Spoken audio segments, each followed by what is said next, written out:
हरे Krishna. Pure भेज by Radhika kitchen में आपका स्वागत है। मैं ललिता देवी दर्शी।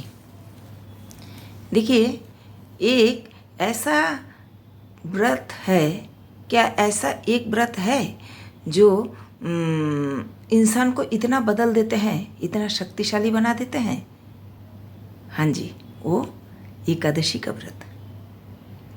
एकादशी का व्रत इतनी शक्तिशाली है, जैसे रावण को हरा कर कारागार में बंदी बना लिए थे। रावण देवताओं को पराजित किए थे, वही शक्तिशाली रावण को एकादशी का एक व्रत करने से इतनी शक्तिशाली हो जाती है इंसान कि रावण को भी हरा देते हैं।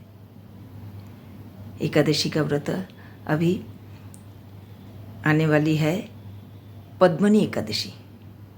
पुरुषोत्तम महीना में पद्मनी एकादशी आती है। पुरुषोत्तम महीना में शुक्ल पक्ष की जो एकादशी है वो पद्मनी एकादशी है।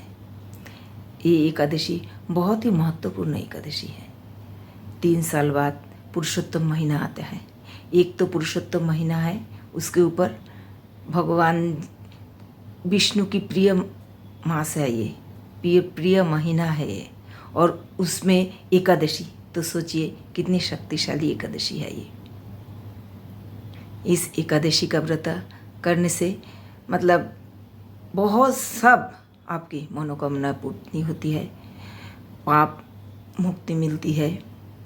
बहुत ही पुरुषोत्तम का महीना वैसे ही बहुत पावन महीना है। देखिए, चलिए अभी पुरुषोत्तम महीना के बारे में हम लोग थोड़ा सुनते हैं। पुरुषोत्तम महीना 3 साल बाद आता है। बहुत पावन महीना है। पुरुषोत्तम महीना में आप जितना भी कार्य करते हैं सब आपको दुगुना फल मिलती है। भगवान विष्णु की बहुत प्रिय महीना है। तो इस महीना में एकादशी का क्या फल है, चलिए व्रत कथा सुनते हैं। इस एकादशी में महेशनगर में कीर्तिवय बोल के एक राजा थे। बहुत राज्य में सुख शांति धन दौलत की कमी नहीं थी, प्रजा बड़ी सुखी से रहते थे। लेकिन राजा के मन में एक यही चिंता थी, उनका कोई संतान नहीं था। राजा रानी बहुत दुखी थे। तो राजा एक दिन सोचे कि मैं वन में जाऊंगा, तपस्या करके भगवान का संतुष्ट करके एक संतान की प्राप्ति कोशिश करूंगा। राजा और रानी दोनों चले गए वन में। राजा 10,000 वर्ष तक तपस्या किए, लेकिन कोई फल नहीं मिला। प्रमदा महारानी उनकी बहुत चिंतित हो गए। राजा की शरीर से मतलब हड्डियां जैसे दिखाई देने लगी, लेकिन एकादशी का कोई फल, व्रत का कोई फल उनको मिला नहीं। तब रानी बहुत चिंतित हो गई। उनके पतिदेव को देख के सोचने लगी क्या क्या किया जाए, मैं क्या कर सकती हूँ। तब उन्होंने सोच के माता अनुसुया के पास गए। माता अनुसुया उनको देख के बोले, बेटी क्या बात है, इतनी चिंतित क्यों हो। तो प्रमदा रानी कहने लगी, माता हमारे घर कोई संतान नहीं है। वन में तपस्या करने के लिए आए राजा 10,000 वर्ष तक तपस्या किए, उनके शरीर की हड्डियां सब निकलने लगी, लेकिन कोई फल नहीं मिला।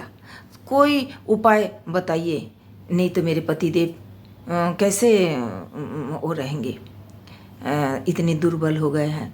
तब माता अनुसुया ने बोला, पुत्री इसका विधान है, तुम पुरुषोत्तम महीना में माँ विष्णु की आराधना करो।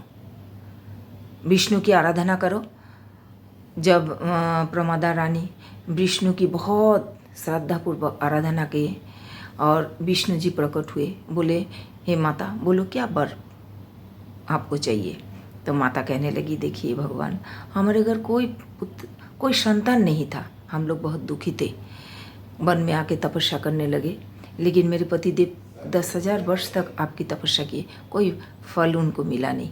कृपा करके मेरे को एक व्रत मतलब वरदान दीजिए। तब विष्णु जी बोले, हाँ तथास्तु, तुम्हारी मनोकामना जरूर पूरी होगी। पुरुषोत्तम महीना में, पुरुषोत्तम मेरे प्रिय महीना है, इस महीना में जो भी कोई अपने मन में श्रद्धा लेके कोई कार्य करना चाहे तो जरूर पूरी होगी। तो तुम पुरुषोत्तम महीना में शुक्ल पक्ष में पद्मनी एकादशी आती है, उस एकादशी का व्रत बहुत श्रद्धापूर्वक पालन करो और उस एकादशी का व्रत का फल अपने पतिदेव को दो, तो जरूर तुम्हें फल मिलेगी। पद्मादा रानी वैसे ही किए, बहुत श्रद्धापूर्वक एकादशी का व्रत किए और वो फल राजा को दिए। उनके घर में पुत्र संतान प्राप्त हुई, बहुत मतलब खुशी हुई। देखिए इस एकादशी मतलब इतनी महत्वपूर्ण है। कोई भी आप कोई भी कार्य करते हैं, कोई भी वो मनोकामना करते हैं, तो इस पद्मिनी एकादशी मतलब पुरुषोत्तम महीने में जो आती है वो करने से आपकी मनोकामना जरूर पूर्ण होगी। तो पुरुषोत्तम महीना में एकादशी का महत्व बहुत महत्वपूर्ण है। तो हमें सबको इस एकादशी जरूर करना चाहिए। देखिए सारे मतलब महीना में 2 दिन कोई व्रत करना कोई मामूली मतलब कोई मुश्किल नहीं है ना। फल आहार करके आप इस व्रत का पालन कर सकते हैं। तो ज़रूर इस व्रतों का पालन कीजिए। पुरुषोत्तम महीने बहुत महत्वपूर्ण पद्मिनी एकादशी और करके अपने जीवन को सार्थक बनाइए। तो कैसी लगी मेरी ये व्रत कथा? अगर अच्छा लगे तो मेरे चैनल को ज़रूर सब्सक्राइब कीजिए, लाइक कीजिए, कमेंट्स कीजिए। हरे कृष्णा।